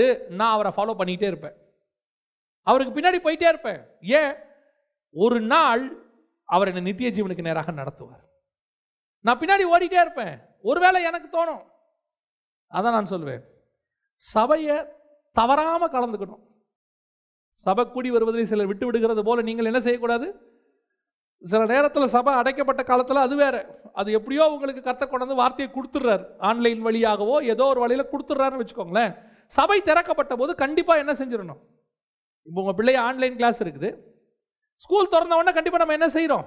அனுப்புகிறோம். நமக்கே தோணுது, இல்லைங்க ஆன்லைனை விட ஸ்கூல் திறந்தாதான் நல்லது, அங்கே போய் படிக்கிற மாதிரி வராது. எல்லாம் உண்மைதான். ஆனால் எப்படியோ பாடம் படிக்கணும், நம்ம என்ன செய்கிறோம்? ஆன்லைன்லேயோ அல்லது நேரடியாகவோ பாடம் நடத்துகிறோம். இப்போ நம்ம பையனை அனுப்பி வைக்கிறோம்.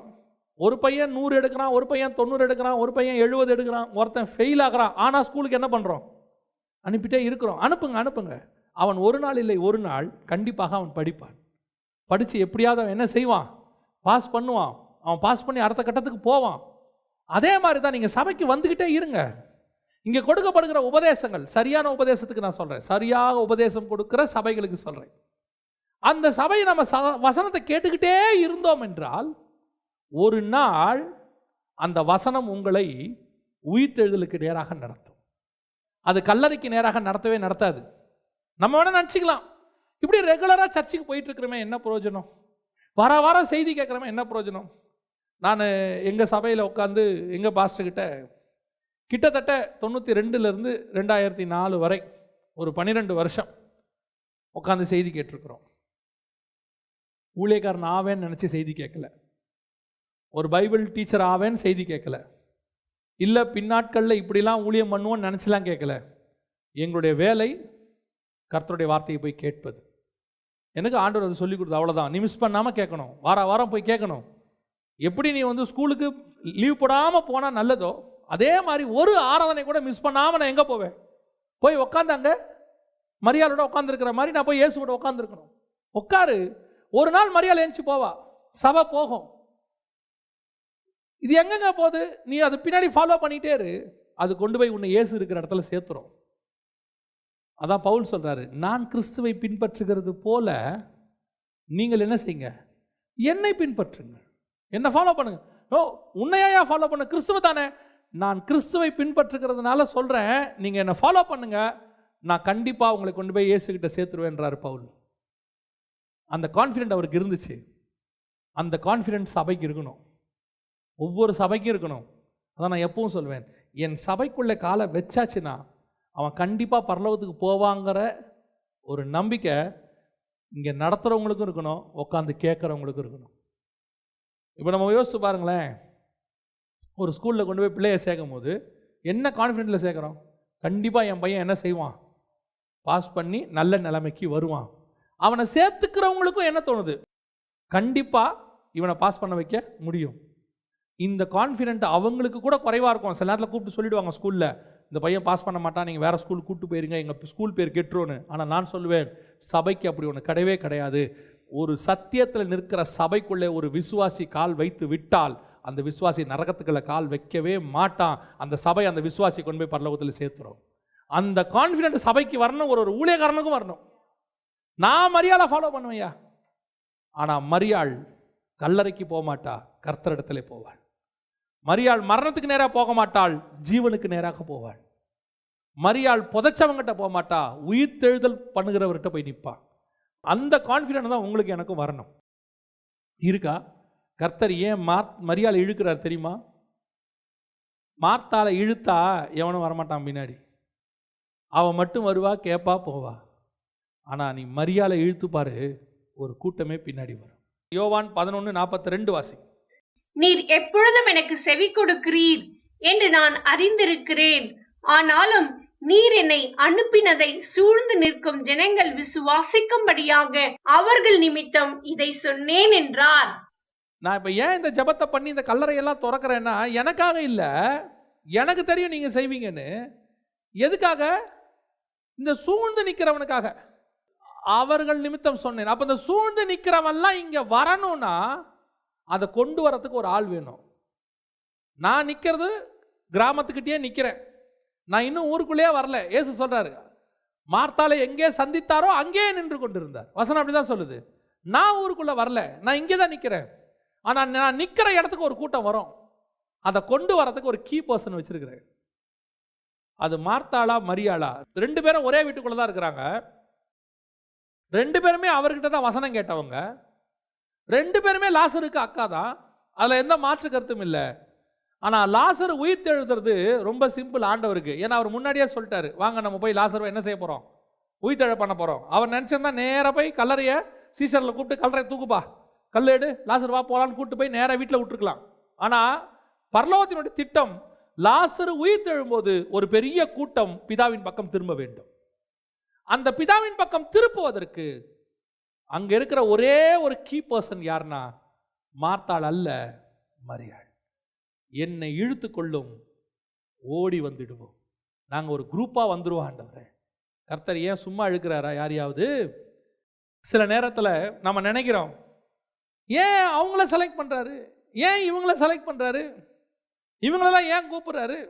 ஏன் சிலருக்கு ஊழியக்காரன் செலக்ட் பண்ணுறதில்ல, மற்றவங்களுக்கெல்லாம் ஒரு கவலை இருக்குது. இந்த மாதிரி ஆளெல்லாம் ஊழியத்துக்கு வந்திருக்கிறாரு. நல்லா தெரிஞ்சுக்கொள்ளுங்க, அவர்கிட்ட டேலண்டே இருக்காது.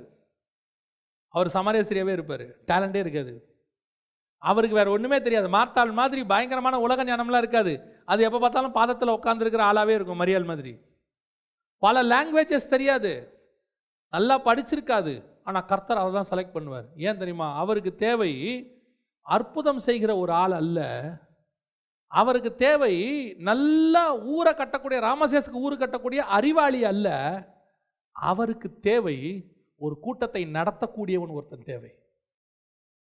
அவன் அறிவாளியாக இருந்தாலும் சரி, அறிவாளி இல்லாவிட்டாலும் சரி, அவனுக்கு என்ன டேலண்ட் இருக்கு இல்லைங்கிறது முக்கியம் இல்லை. நான் இழுத்தா ஒரு கூட்டத்தோட வர்ற ஆள் எனக்கு வேணும். இல்லையா? நான் சொல்றது உங்களுக்கு புரியுதா? நம்ம எப்பவுமே பாருங்க, ஒரு இன்வெஸ்ட்மெண்ட் பண்ணும்போது ஒன்று போட்டு 1 எடுக்கிறத விட 1 போட்டு 2 எடுக்கிறது, 1 போட்டு 5 எடுக்கிறது, 1 போட்டு 10 எடுக்கிறது, அப்படி எடுக்கிறது தான் ப்ராஃபிட் பேசிஸ். நான் சொல்றது உங்களுக்கு புரியுதா? நம்ம அதிகமாக ப்ராஃபிட் எதிர்பார்க்கணும், என்ன பண்ணுவாங்க? கொஞ்சம் இன்வெஸ்ட்மெண்ட்டு, மோர் ப்ராஃபிட், அதை எதிர்பார்ப்பாங்க. பல நேரங்களில் இதை நம்ம ஆண்டவர் பைபிளில் பேசுகிறார், நெகட்டிவ் பேரபலில் பேசுவார் பல இடங்களில். இப்போ நம்ம ஆண்டவர் எப்படிப்பட்டவர் தெரியுமா? ஒரு மரியாதை கூப்பிடு, ஏன் ஒரு கூட்டமே பின்னாடி வரும். அந்த கூட்டம் வரும், அந்த கூட்டம் உயிர்த்தெழுதலுக்கு நேராக வரும். அந்த கூட்டம் கல்லறைக்கு நேராக வராது, உயிர்த்தெழுதலுக்கு நேராக வரும். இவன் அப்படியே மாறிடுவான் முழுக்க முழுக்க. இந்த சமாரியஸ்திரியை வச்சு கூப்பிட்டாருல்ல, இவங்களாம் யார் சொல்லி வந்தாங்கன்னு வாசித்தோம்? சமாரியஸ்திரி சொல்லி தானே வந்தாங்க. ஆனால் அங்கே என்ன நடக்குது பாருங்க, சொல்லிட்டு முடிக்கிறேன். யோவான் எழுதின சுவிசேஷம் 42வது வசனம் வாசிங்க. அந்த வந்தவங்க சொல்றாங்க அந்த ஸ்திரீயை நோக்கி, உன் சொல்லின் நிமித்தம் அல்ல, அவருடைய உபதேசத்தை நாங்களே கேட்டு அவர் மெய்யான கிறிஸ்துவாகிய உலக இரட்சகர் என்று அறிந்து விசுவாசிக்கிறோம் என்றார்கள். நல்லா கவனிச்சுக்கொள்ளுங்க, சமாரிய ஸ்திரீ கூட்டு வர்றதுக்கு மட்டும்தான். ஆனா அவனை நிலைநிற்க பண்ணுகிறது கர்த்தருடைய வார்த்தை. உங்களை உடனே நம்ம என்ன நினைச்சுக்க கூடாது, இவங்கெல்லாம் என்னால தான் ரட்சிக்கப்பட்டாங்க, இதுல நம்ம விசுவாசி, ஏன் மூலியமா ஆண்டவர்கிட்ட வந்தாங்க. நீ வர்றதுக்கு தான் வழி, ஆனா இங்க நிக்கிறதுக்கு காரணம் நீ கூட்டு வந்தது இல்ல, கர்த்தருடைய வசனம் அவர்கள் நிக்க வச்சிருக்குதான். அவர் பேசுகிறதை நாங்களே கேட்டோம். இன்னைக்கு நிறைய பேருக்கு இங்க ஒரு பிரச்சனை இருக்கு, அதுதான் சொல்லி முடிக்கிறேன். இப்போ என்ன ஒருத்தர் ஆண்டவருக்குள்ள கொண்டு வந்தாரு, அவரை ஒருத்தர் ஆண்டவருக்குள்ள கொண்டு வந்தாரு, நான் ஒருத்தர் ஆண்டவருக்குள்ள கொண்டு வரேன். இப்போ இது என்ன ஆகுது? இதில் எங்களுக்கு ஒரு பெருமையும் இல்லை. ஏன்? நாங்கள் சொன்னதில் 100 பேரில் 4 பேர் வந்தானா பெரிய விஷயம். 4 பேர் வந்ததில் 2 பேர் கர்த்தருக்குள்ள நின்னானா பெரிய விஷயம். அப்போ எங்களால் அல்ல, நாங்கள் ஒரு இந்த போர்டு மாதிரி, டைரக்ஷன் போர்டு மாதிரி, நீங்கள் வர்றதுக்கு கச்சேரி ரோடு, மயிலாப்பூர், திருச்சி இப்படின்னு போர்டு வர்றதுக்கு காரணம் போர்டு தான். வரும்போதெல்லாம் கேட்பாங்க, சர்ச்சுக்கு புதுசாக வரும்போது சொல்லிடுவோம், நீங்கள் இந்த கச்சேரி ரோடுக்கு வாங்க, வந்து இந்த ரைட்டில் பாருங்கள். வர்றவங்க எதை கேட்டுட்டு வருவாங்க? கச்சேரி ரோடு எங்கே, கச்சேரி, இப்படி தான் கேட்டு வருவாங்க. கச்சேரி ரோடு நினச்சிக்கூடாது, இவ்வளோ பேர் பரலோகத்துக்கு போகிறதுக்கு நான் தான் காரணம். எனக்கு மட்டும் கச்சேரி ரோடுன்னு போர்டு இங்கே இல்லாவிட்டால் இவனா வருவானா? நான் சர்ச்சுக்கு வர்றதுக்கு அந்த போர்டு காரணம், ஆனால் நான் பரலோகம் போகிறதுக்கு இங்கே கொடுக்கப்பட்ட வசனம் காரணம், கர்த்தருடைய வசனம் காரணம். அப்போ எனக்கு அந்த பெருமை என்ன செய்யக்கூடாது? என் வீட்டில் கூட்டம் நடத்துகிறோம், நிறைய பேர் ரட்சிக்கப்பட்டாங்க, நிறைய பேர் ஞானசனம் எடுத்தாங்க, கர்த்தருக்கு சோத்திரம், கர்த்தர் என்னை பயன்படுத்தினார்னு சொல்லிட்டு போயிட்டே இருக்கணும். நல்லா தெரிஞ்சுக்கொள்ளுங்க, கர்த்தர் என்னை பயன்படுத்தினார்னா அதை கிருபைன்னு சொல்லிட்டு போயிட்டே இருக்கணும். அதில் என்ன வந்துடக்கூடாது? கரெக்டாக உடைக்கிறான் பாருங்க அவன் சமாரேஸ்வரிக்கிட்ட. சமாரேஸ்வரிக்கிட்ட ஒரு எண்ணம் இருந்திருக்கும் இல்லை, அந்த அம்மாவுக்கு வரும், இவ்வளோ பேரும் இயேசுக்கிட்ட வந்தாங்க, நான் தான் கூப்பிட்டு வந்தேன். அவன் சொன்னான், இது பாரு, உன் வார்த்தைப்படிலாம் இல்லை, நீ சொன்னதான் வந்தோம், ஆனால் அவர் உண்மையிலேயே கிறிஸ்துன்னு அவர் பேசினதில் கண்டுபிடிச்சான். கர்த்தர் சொல்வார், நீ சொல்லி அல்ல, நாங்களே வாயின் வார்த்தைகளை கேட்டோம். அல்லேலூயா. அப்போ எல்லார் வீட்லையும் எல்லாருக்கும் ஒரு எண்ணம் இருக்கணும், ஆண்டவரே என்னை இழுத்துக்கொள்ளும், நான் ஒரு பெரிய கூட்டத்தை நான் கொண்டு வருவேன். எனக்கு பின்னால் சுவிசேஷம் அறிவிக்கிற ஒரு கூட்டம் வரும், எனக்கு பின்னால் ஊழியம் செய்கிற ஒரு கூட்டம் வரும், எனக்கு பின்னால் நித்திய ஜீவனுக்கு என்று ஒரு கூட்டம் வரும். என்னை இழுத்துக்கொள்ளுங்கப்பா, நான் கூட்டிகிட்டு வரேன். ஆனால் காரணம் நான் அல்ல, கூட்டிகிட்டு வர்றது வேண்டியது மட்டும்தான் என் வேலை, அதை நிலைநிற்க பண்ணுறது உங்கள் வேலை. இந்த எண்ணத்தோட ஆண்டவரை பார்த்து நம்ம சொல்லணும், என்னை இழுத்துக்கொள்ளும் நான் ஓடி, திருப்பி சொல்லுங்க, ஓடி வருவோம். இன்னிலேருந்து ஒரு தீர்மானம் எடுக்கணும், நாங்கள் எப்படியும் ஒரு கூட்டத்தை தேவனுக்கு என்று கொண்டு வருவோம், தனியாக நான் போகவே மாட்டேன் அப்படிங்கிற தீர்மானத்தை நீங்கள் எடுத்தீங்கன்னா கர்த்தர் உங்களுக்கு வழிவாசல் திறந்து கொடுப்பார். அல்லேலூயா. நன்றி ஆவியானவரே. எல்லாம் கண்களை மூடி, ஒருவேளை தேவன் உங்களோடு கூட பேசி இருப்பார்னா, உங்கள் ஒவ்வொருத்தருடைய வீடும் கொர்னேலியஸ் வீடாக மாறணும். நீங்கள் ஒவ்வொருத்தரும் ஒரு கூட்டத்தை கொண்டு வரக்கூடியவர்களாய் மாறணும். நம்ம சபை நித்திய ஜீவனுக்கு கொண்டு போகிற இடம் உள்ள சபையாக மாறணும். நீங்கள் ஒரு சமாரிய ஸ்திரீ போல, ஒரு கொர்னேலியஸ் போல ஒரு கூட்டத்தை கொண்டு வந்து மரியாள்கிட்ட கொடுத்துட்டா போதும், மரியாள் நேராக கொண்டு போய் இயேசுகிட்ட கொடுத்துருவா. இங்கே எங்கே கொண்டு போகிறாங்கன்ற சந்தேகமே உங்களுக்கு வேண்டாம். நித்திய ஜீவனை சுதந்திரிக்கிற கூட்டமாய் நாம் மாறப்போகிறோம். நாங்கள்லாம் எங்கள் சபைக்கு வரும்போது அப்படி தான் சொல்லுவோம், எங்கள் சபைக்கு வாங்க, ஒரு தடவை வாங்கன்னு கூப்பிடுவோம். காரணம் என்ன தெரியுமா? எங்கள் சபைக்கு வந்தா அவன் ரட்சிக்கப்பட்டு ஆண்டவருக்குள்ளே நிலை நின்று அவன் பரலோகத்துக்கு போவாங்கிற நம்பிக்கை எங்களுக்கு இருந்துச்சு. அநேகரை நாங்கள் அப்படி தான் கூப்பிடுவோம், எங்கள் சபைக்கு வாங்க, எங்கள் சபைக்கு வாங்க. ஏன்? எங்கள் சபை பரலோகத்துக்கு கண்டிப்பாக கூட்டிகிட்டு போகும், அங்கே கொடுக்கப்படுகிற உபதேசம் கூட்டிகிட்டு போகும், அங்கே நடத்தப்படுகிற ஆராதனை மாற்றும், அந்த ஆராதனையில் பரிசுத்தாவின் அபிஷேகம் இறங்கும், அங்கே ஞானஸ்தானத்துக்கு ஒப்பு கொடுக்க வைப்பாங்க. எல்லாம் எங்களுக்கு ஒரு நம்பிக்கை இருந்துச்சு. அதுதான் மரியாள் மேலே உள்ள நம்பிக்கை. நீ பின்னாடியே போ, அது ஒரு நாள் உன்னை கொண்டு போய் இயேசுகிட்ட சேர்த்துரும். அந்த நம்பிக்கை சபை மேலே வரணும். எங்கள் சபைக்கு வந்தால் நாங்கள் கண்டிப்பாக பரலோகத்துக்கு போயிடுவோம் அப்படிங்கிற ஒரு நம்பிக்கை நமக்கு வரணும். நீ ஒப்பு கொடுப்போமா? ஒவ்வொருத்தரும் சமாரிய ஸ்திரியை போல அநேகரை கூட்டிட்டு வர்றவங்களா மாறணும். ஒவ்வொருத்தருடைய வீடும் கொர்னேலியஸ் வீடு மாதிரி மாறணும். நம்முடைய சபை மரியாள் வீட்டு சபை போல மாறணும். இந்த 3 காரியங்களுக்கு தான் கர்த்தர் உங்களை அழைக்கிறார். நீங்கள் தைரியமாக சொல்லுங்கள், என்னை இழுத்துக்கொள்ளுங்க ஆண்டவரே, நான் ஒரு கூட்டத்தை கொண்டு வருவேன். ஒவ்வொரு ஏரியாலையும் 10 விசுவாசி வீட்லையும் ஒரு நாள் கூட்டம். எல்லா வீட்டுக்கும் ஒரே கூட்டம் வரக்கூடாது. வித்தியாசமான 10 பேரை கூட்டிட்டு 20 பேர் வரணும். பெரிய எழுப்புதல் உண்டா? ஒப்பு கொடுப்போமா? ஒரு வேளை கர்த்தர் பேசியிருப்பாருன்னா ஒப்பு கொடுத்து உங்கள் வீட்டை திறந்து கொடுங்க. பெரிய காரியங்களை இந்த 2022 கர்த்தர் செய்ய போகிறார். நம்ம ஜெபம் பண்ணுவோமா? எல்லாரும் ஒருமனப்பட்டு. கர்த்தர் உங்களோட கூட இடைப்பட்டிருப்பாருன்னா உங்கள் கரங்களை ஆண்டவருக்கு நேராக உயர்த்தி, ஆண்டவரே என்னை ஒப்படைக்கிறேன்ப்பா, என் வீட்டை திறந்து கொடுக்குறேன்ப்பா, என்ன ஒப்படைக்கிற ஆண்டவரே, நான் ஒரு கூட்டத்தை உங்களுக்கு கொண்டு வரத்துக்கு என்ன இழுத்து கொள்ளுங்கப்பா, ஒப்படைப்போமா? எங்கள் சர்வ வல்லமை உள்ள தகப்பனை இந்த அருமையான நேரத்திற்காக உமக்கு ஸ்தோத்திரம். நீங்களெல்லாம் நீங்கள் இழுத்ததுனால தான்ப்பா நாங்கள் வந்தோம். இன்னும் அநேகரை இழுத்து கொள்ளுங்க ஆண்டவரே. ஒரு பெரிய கூட்டம் ஓடி வரட்டும் அப்பா. ஆண்டவரே, ஒரு மோசேக்கு பின்னாடி 6 லட்சம் புருஷர்கள் வந்தாங்களே ஆண்டவரே. ஒரு சமாரிய ஸ்திரீக்கு பின்னாடி ஒரு பெரிய கிராமமே வந்துருச்சு ஆண்டவரே. ஒரு பிசாசு பிடிச்ச மனுஷன் விடுதலை ஆகும்போது ஒரு பெரிய பட்டணமே வந்துருச்சு அப்பா. ஒரு கொர்நேலியஸை கூப்பிடும் போது உறவின் முறைகளும் நண்பர்களும் வந்து நின்றுட்டாங்களேப்பா. ஒரு மரியாளையை அழைக்கும் போது ஒரு வீடே உன் பின்னாடி ஓடி வந்துருச்சு ஆண்டவரே. அதே போல எங்கள் ஒவ்வொரு விசுவாசியும் யாரையாவது இழுத்து உம்மண்டையில் திருப்புகிறவர்களாய் மாறட்டும் ஆண்டவரே. திரளான ஜனங்களை கொண்டு வரவர்களாய் மாறட்டும். எங்கள் சபை மரியாள் வீட்டு சபை போல மாறட்டும். நித்திய ஜீவனுக்கு நேராக ஓடுகிற சபையாய் மாறட்டும். யார் வேணா எங்கள் சபையை பார்த்து என்ன வேணா சொல்லட்டும், இது கல்லறைக்கு போகிற சபை, இது உறவாத சபை, இது அழுகிற சபை, என்ன வேணா சொல்லட்டும். எங்களுக்கு தெரியும், நாங்கள் நித்திய ஜீவனை நோக்கி ஓடிக்கொண்டு இருக்கிறோம். இயேசு இருக்கிற இடத்தை நோக்கி ஓடுறோம். நீங்க ஒப்பு கொடுத்து ஜெபம் பண்ணும், கரத்தில் ஒப்பு கொடுக்கிறோம். நீர் மாத்திரம் மகிமைப்படுங்க ஆண்டவரே. எங்கள் ஆண்டவர் இயேசுவின் நாமத்தில் பிதாவே.